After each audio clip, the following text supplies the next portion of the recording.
Last night, President Putin flagrantly violated the Minsk peace agreements by recognising the supposed independence of the so-called People's Republics of Donetsk and Luhansk in eastern Ukraine.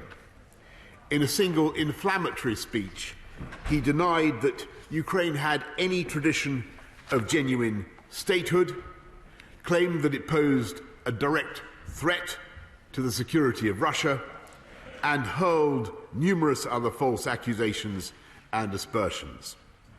Soon afterwards, the Kremlin announced that Russian troops would enter the breakaway regions under the guise of peacekeepers, and Russian tanks and armoured personnel carriers have since been spotted. The House should be in no doubt that the deployment of these forces in sovereign Ukrainian territory amounts to a renewed invasion of that country.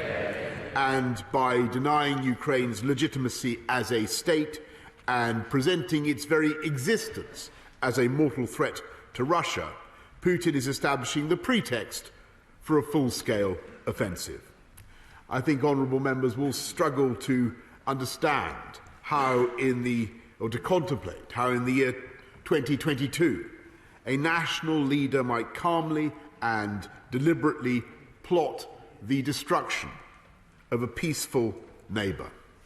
And yet the evidence of his own words suggests that is exactly what President Putin is doing. When I said on Saturday that his scheme to subvert and invade Ukraine was already in motion before our eyes, the events of the last 24 hours have, sadly, shown this to be true. We must now brace ourselves for the next possible stages of Putin's plan. The violent subversion of areas of eastern Ukraine by Russian operatives and their hirelings, followed by a general offensive by the nearly 200,000 Russian troops gathered on the frontiers at peak readiness to attack. If the worst happens, then a European nation of 44 million men, women and children would become the target of a full-scale war of aggression, waged without a shred of justification for the absurd and even mystical reasons that Putin described last night.